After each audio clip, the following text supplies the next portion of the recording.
Hai Study Mates, kembali lagi bersama your study partner Let's Study.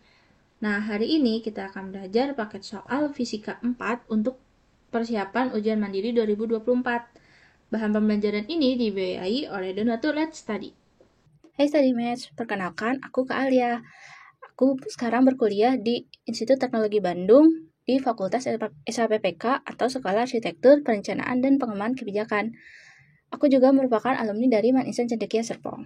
Di SMA, aku berhasil lulus dengan nilai fisika 84, dan di ITB sendiri, di semester 1 kemarin, aku berhasil mendapatkan indeks B di mata kuliah Fisika Dasar 1B. Nah, tanpa berlama-lama lagi, yuk kita belajar bareng. Oke, soal nomor 1. Bila R sama dengan 1 kilo ohm dan epsilon sama dengan 250 volt pada gambar di bawah, berapakah besar dari arus pada kawat horizontal A dan E?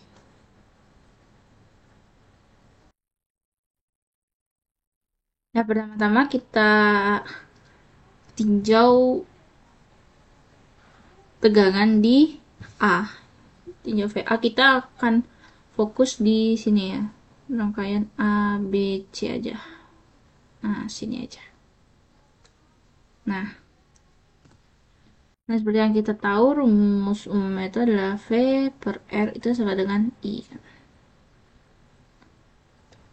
Nah, persamaan yang akan kita gunakan adalah VA atau tegangan di A dikurang epsilon per R ditambah VA per 4R sama dengan I.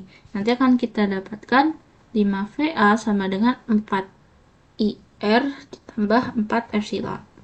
Ini kita simpan dulu persamaannya. Kemudian kita tinjau VE.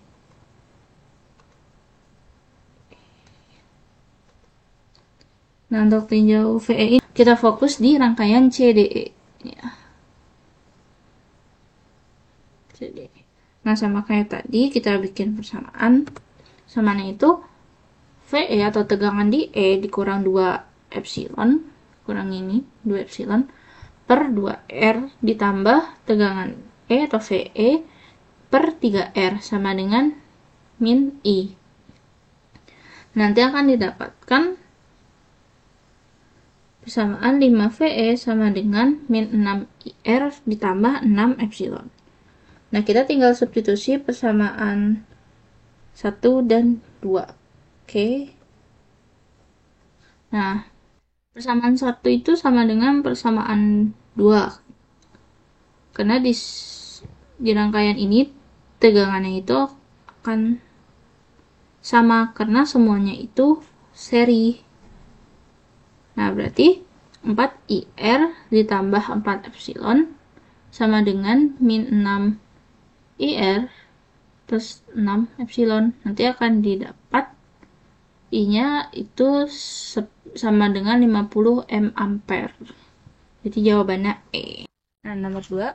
Sebuah proyektil ditembakkan sedemikian rupa sehingga horizontal jangkauannya sama dengan 3 kali tinggi maksimumnya.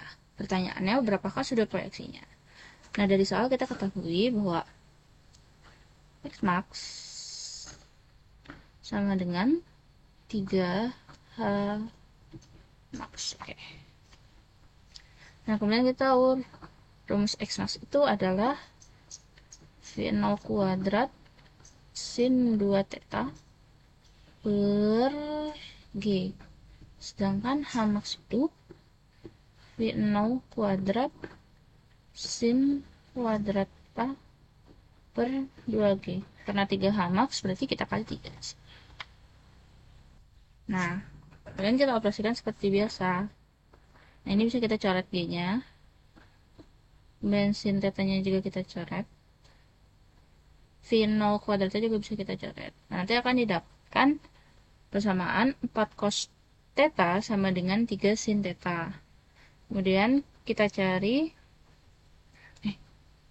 kemudian kita bagi dengan masing-masing ruas kita bagi dengan cos theta sehingga menjadi sin theta per cos theta sama dengan 4/3. Sehingga sin theta per cos theta sama dengan 4/3. Nah, sin theta per cos theta itu sama dengan tan min 1 theta. Sehingga tan 1 theta sama dengan 4/3. Oke, soal nomor 3. Sebuah balok mempunyai massa M berada di bidang dengan sudut 30 derajat. Berapa kecepatan yang dilakukan oleh balok saat bergerak ke bawah dan berapa kecepatan balok tersebut ketika mencapai dasar dari bidang tersebut apabila balok mengawali gerak dari 8,15 M ketinggiannya dari bidang ini. Nah, dari soal kita dapat info bahwa koefisien gesek kinetik K sama dengan 0,19 dan percepatan gravitasi yang kita gunakan itu 9,8 meter per second kuadrat. Nah, pertama-tama kita tulis yang diketahui. Nah, diketahui bahwa S sama dengan 8,15. Nah, ini udah ditulis ya. Nah, kemudian mu itu 0,19. Nah, yang ditanya adalah A dan V. Nah, seperti yang kita tahu, sigma F sama dengan M dikali A. Nah, sigma F di bidang miring ini tuh apa sih? Nah, itu bisa kita cari ya. Nah, jadi di bidang ini kan balok ini punya massa. Nah, massa itu arahnya ke bawah sini ya. Mg. Nah, berarti sini akan ada gaya Mg cos theta. Mg cos theta. Sedangkan ke sini yang searah dengan X itu Mg sin theta. Nah, berarti sigma F-nya itu adalah Mg sin theta dikurang mu Mg cos theta. Nah, kenapa ada mu? Karena bagian sini itu memiliki gaya gesek yang arahnya ke sana. Jadi dikali dengan koefisien gesek kinetik. Nah, nanti kita masukkan angkanya dan akan didapat A sama dengan 3,3 meter per second kuadrat. Oh ya, untuk menyederhanakan perhitungan, di sini M-nya bisa kita coret ya. Sini coret, dan di sini juga dicoret. Nah, kemudian kita mencari kecepatan dengan rumus V kuadrat sama dengan P0 plus 2AS. Nah, A-nya udah kita ketahui tadi kan, berarti tinggal kita masukin dan didapat P sama dengan 7,3 meter per second kuadrat. Nah, berarti jawabannya adalah E, yaitu 3,3 meter per second kuadrat dan 7,3 meter per second. Oke, soal selanjutnya. Sebuah tabung silinder berisi gas nitrogen yang mempunyai volume 500 cm kubik. Setelah itu, piston dengan massa 1,5 kg mulai bergerak dalam tabung sehingga volumenya berubah menjadi 300 cm kubik. Pada piston tersebut terjadi pelepasan kalor sebesar 3 kalori. Perubahan energi dalam gas apabila luas permukaan piston adalah 10 cm adalah. Nah, untuk mengerjakan soal ini kita perlu ingat hukum termodinamika pertama, yakni energi tidak dapat diciptakan atau dimusnahkan, melainkan hanya bisa diubah bentuknya saja. Sehingga dapat menghasilkan persamaan Q sama dengan W ditambah delta U. W-nya ini usaha dan delta U-nya ini adalah perubahan energi dalam. Nah, diketahui juga bahwa W bisa dicari dengan P dikali delta P. Nah, V sendiri itu adalah M dikali G. Nah, diketahui pada soal volume pertama itu ada 500 cm kubik, volume kedua 300 cm kubik. Dengan M 1,5 kg, G-nya 9,8 meter per second kuadrat, Q-nya min 3 kalori, dan MR adalah 28 gram per mol. Nah, yang ditanya adalah delta U. Berarti Q sama dengan W ditambah delta U. Q sama dengan W ditambah delta U. Nah, ini tinggal kita masukin. Q di sini adalah min 3 dikali 4,2. Kenapa dikali 4,2? Karena satuan yang kita perlukan di sini adalah joule, sedangkan yang diketahui itu kalori. Berarti kita kali 4,2 untuk mendapatkan satuan joule. Nah, sama dengan W seperti yang sudah kita bahas tadi, itu bisa diganti dengan P dikali delta V. Ini ditambah delta U. Nah, ini tinggal kita lanjutkan dengan perhitungan biasa. Nah, sehingga akan didapat delta U sama dengan min 9,6 Joule. Selanjutnya nomor 5, sebuah rumah yang terletak di iklim subtropis mempunyai termostat. Termostat tersebut biasanya diatur pada 22 derajat Celcius. Tapi pada malam hari diturunkan pada temperatur 12 derajat Celcius selama 9 jam. Temperatur luar ruangan rata-rata adalah 0 derajat Celcius pada malam hari dan 8 derajat Celcius pada siang hari. Kalor hilang dari rumah tersebut sebanding dengan perbedaan temperatur di dalam dan luar ruangan. Pertanyaannya, berapa persen kalor yang dibutuhkan apabila termostat tidak dinyalakan pada malam hari?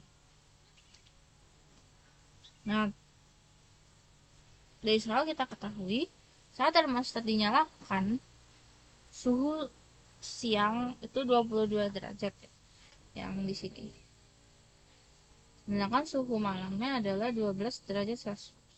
Sedangkan suhu luar ruangan itu suhu siangnya ada 8 derajat Celcius dan suhu malamnya adalah 8 derajat Celcius. Untuk mencari kalor yang dibutuhkan apabila termostat tidak dinyalakan pada malam hari, kita bisa menggunakan rumus Q sama dengan 1 dikurang T malam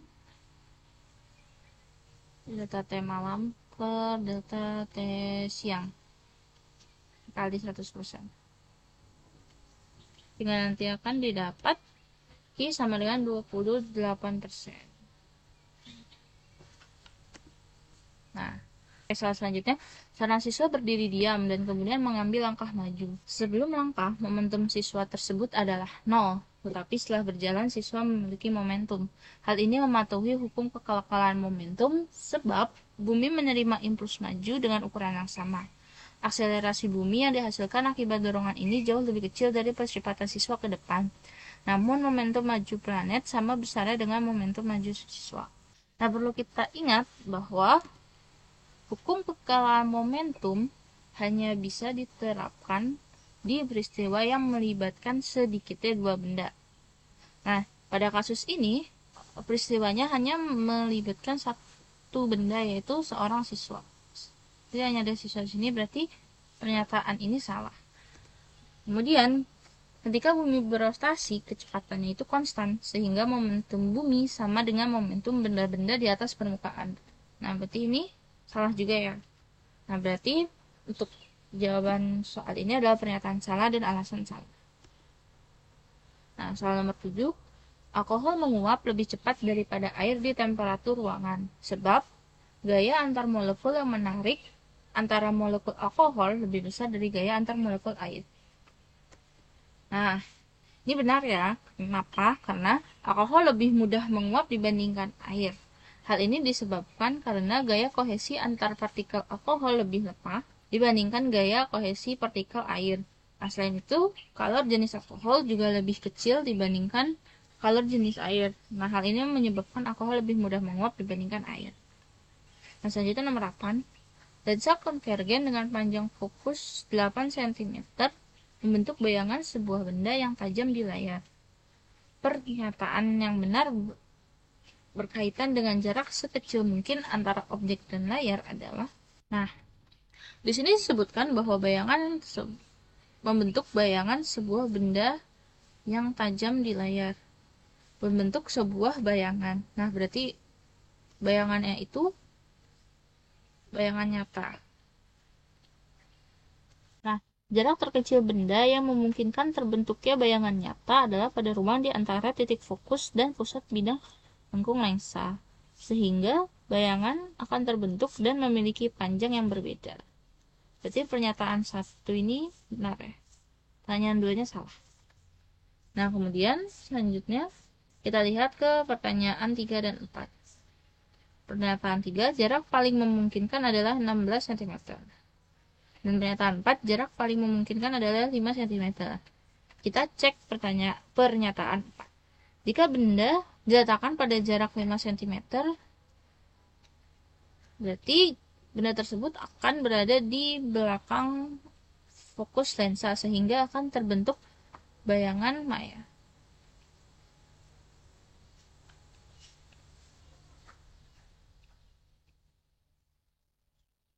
Nah, berarti nomor 4 ini salah dan nomor 3 ini benar. Berarti jawabannya adalah pernyataan 1 dan 3 benar. Nah, nomor 9, pertimbangkan dua inti berat X dan Y yang memiliki nomor massa serupa. Jika X memiliki energi ikat yang lebih tinggi, pernyataan yang benar adalah kita harus mengetahui apa definisi dari energi ikat. Nah, energi ikat inti merupakan energi minimal yang dibutuhkan untuk memisahkan inti menjadi nukleon penyusunnya. Nah, berarti inti dengan energi ikat yang lebih besar akan membutuhkan lebih banyak energi untuk dibongkar menjadi bagian-bagian penyusunnya. Nah, berarti pernyataan nomor 4 ini benar. Nah, kemudian inti mana yang lebih stabil? Nah, karena pernyataan nomor 4 ini benar, berarti otomatis pernyataan nomor 3 ini salah. Kenapa? Karena X memiliki energi ikat yang lebih tinggi. Nah, selanjutnya kita lihat yang lebih stabil itu X atau Y. Energi inti yang semakin besar menandakan inti tersebut lebih stabil. Nah, di sini yang memiliki energi inti yang lebih besar adalah X. Maka inti Y lebih tidak stabil. Ini salah.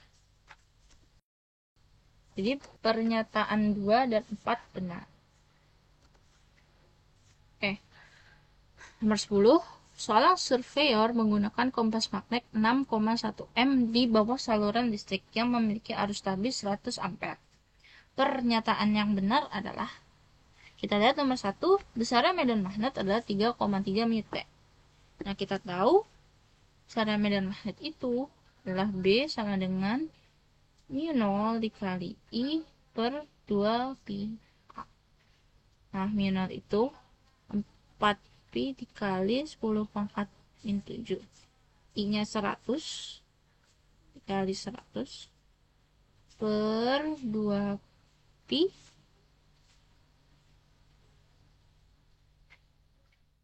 pada deh 2pi dikali 6,1. Nah, ini nanti kita hitung akan kita dapatkan 3,3 mite. Berarti pernyataan 1 itu benar. Nah, pernyataan 2, medan magnet akan memengaruhi pembacaan kompas. Nah, ini benar ya. Medan magnet yang besar itu bisa menyebabkan jarum kompas menyimpang.